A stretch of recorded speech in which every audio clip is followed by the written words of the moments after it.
আসসালামু আলাইকুম। আজকে আমরা রাদারফোর্ড পরমাণু মডেলের বর্ণনা দিব এবং সেই মডেলের সীমাবদ্ধতা নিয়ে আলোচনা করব। প্রশ্নটি অনেকবার পরীক্ষায় আসছে, দেখলেই বোঝা যাচ্ছে। রাদারফোর্ড পরমাণু মডেল সেটি হচ্ছে আমরা অনেক সময় এটাকে সৌর মডেল বলে থাকি। কারণ রাদারফোর্ড সৌরজগতে আম ঘূর্ণায়মান যে আমাদের গ্রহগুলো আছে সেগুলোর সাথে আমাদের পরমাণুতে ঘূর্ণায়মান ইলেকট্রনের কম্পারিজন করেছিলেন। সেজন্য এটাকে সৌর মডেল বলা হয়। প্রথমেই এই মডেলের কিছু বর্ণনা আমরা দেই। তারপরে সীমাবদ্ধতা নিয়ে আলোচনা করব। বর্ণনা বলতে মডেলের প্রথমে কিছু স্বীকার্য আছে যেগুলো আমাদেরকে মেনে নিতে হবে। যেমন ১ নাম্বারটা হচ্ছে পরমাণুর যে অংশটি ধনাত্মক আধান বিশিষ্ট ও ভারী, যা কেন্দ্রে অবস্থান করে তার নিউক্লিয়াস নামে অবস্থিত। তার মানে রাদারফোর্ড মডেলে আমরা বুঝতে পারলাম যে পরমাণুর কেন্দ্রে নিউক্লিয়াস নামক একটা বস্তু আছে যেটা হচ্ছে সবচেয়ে ভারী। অ্যাকচুয়ালি পরমাণুর 99% ভরই নিউক্লিয়াসের মধ্যে থাকে। শুধু 99 না, 99.99% ভরই আসলে নিউক্লিয়াসের মধ্যে থাকে। এবং নিউক্লিয়াস মূলত হচ্ছে ধনাত্মক আধান এবং আম একটা নিউট্রাল আধান দিয়ে তৈরি। ধনাত্মক আধানটার নাম হচ্ছে প্রোটন এবং নিউট্রাল আধানের নাম হচ্ছে নিউট্রন। এগুলো আপনি লিখে নিবেন, তাহলে ইনশাআল্লাহ স্যার বুঝতে পারবে যে আপনি এটা জানেন। ২ নাম্বার হচ্ছে নিউক্লিয়াসের আকার সমগ্র নিউক্লিয়াসের সমগ্র পরমাণুর তুলনায় ক্ষুদ্র। তার মানে নিউক্লিয়াসের আকার, যদি আপনি পুরো পরমাণুকে একটা ফুটবল স্টেডিয়াম ধরেন, তাহলে নিউক্লিয়াসটা আসলে একটা ফুটবলের মতো। তাহলে চিন্তা করেন নিউক্লিয়াসের আকার কত ছোট, কিন্তু এই নিউক্লিয়াস এত ছোট হওয়া সত্ত্বেও এটার মধ্যেই সব ভর কিন্তু থাকে।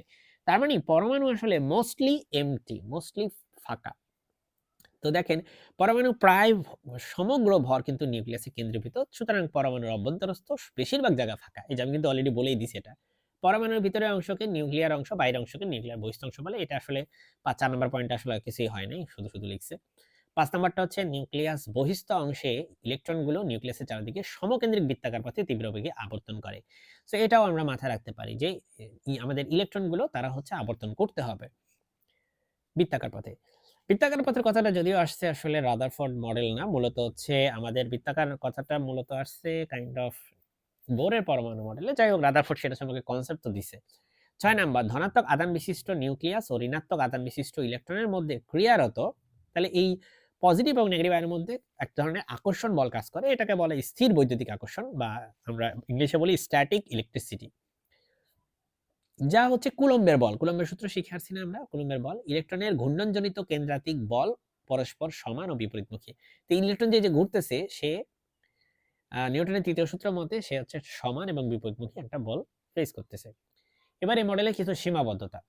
রাদারফোর্ড মডেল নিয়ে আমি না বললেও আপনারা অনেকে 9-10 থেকে পড়ে আসতেছেন, তো এটা এমনিতেই পারবেন আমি বিলিভ করি। রাদারফোর্ড মডেলের সীমাবদ্ধতা হচ্ছে এই মডেলকে আমরা সৌরজগতের সাথে কম্পারিজন করি। সৌরজগতের সাথে কম্পারিজন করি। এটা একটা সীমাবদ্ধতা ধরা যায়। কারণ সৌরজগতের ইলেকট্রনগুলো, সৌরজগতের ইলেকট্রন না, পরমাণুর ইলেকট্রনগুলো তারা হচ্ছে ঋণাত্মক আধানযুক্ত। কিন্তু সৌরজগতের গ্রহগুলো কিন্তু ঋণাত্মক আধানযুক্ত নয়।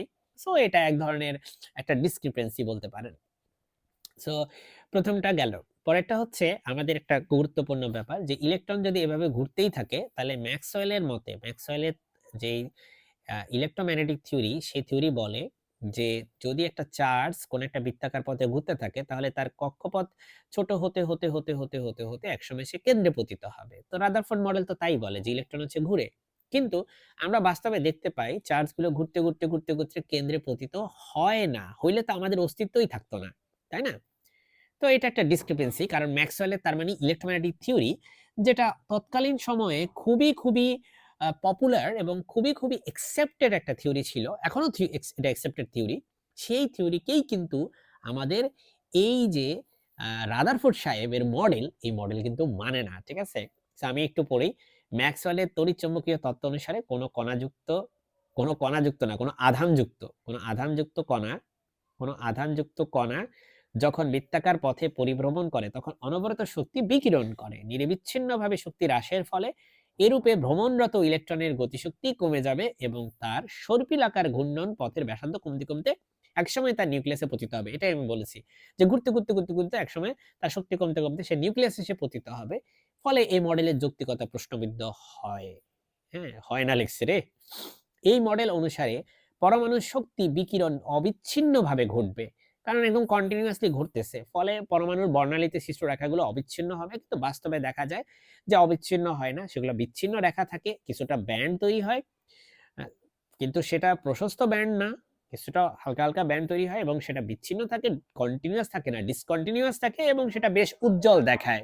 পরে ইলেকট্রনের কক্ষপথের আকার ও আকৃতি সম্পর্কে এই মডেল তো কোনো আইডিয়া দিতে পারে না যে আসলে ইলেকট্রন যে কক্ষপথগুলাতে ঘুরে, সে কক্ষপথগুলা আসলে দেখতে কেমন, সেগুলোর আকার কেমন, সেগুলোর সাইজ মানে কত বড়, কত ছোট, সেগুলোর আকৃতি আছে কিনা, কোন রকম শেপ আছে কিনা, সেগুলো কোনো আইডিয়া আমরা পাই না। আর এটা শুধুমাত্র একটা ইলেকট্রনের ক্ষেত্রে ব্যাখ্যা করতে পারে। যদি একের বেশি ইলেকট্রন থাকে, বহু ইলেকট্রন থাকে, তাহলে কিন্তু নিউক্লিয়াসে সেই ইলেকট্রনগুলো ঠিক কিভাবে ঘুরে সেই বিষয়টা কিন্তু আসলে রাদারফোর্ড মডেল ব্যাখ্যা করতে পারে না। যেটা আসলে রাদারফোর্ড মডেলের একটা বড় সীমাবদ্ধতা। এছাড়া রাদারফোর্ড মডেলে আরো অনেকগুলো সীমাবদ্ধতা আছে, যেমন থিওরি অফ রিলেটিভিটি এখানে কাজ করে না। জি-ম্যান এফেক্ট, স্টার এফেক্টস এগুলো কিন্তু কোনটাই রাদারফোর্ড মডেলে কাজ করে না। সো এগুলো আপনি লিখে নিতে পারেন। আসসালামু আলাইকুম।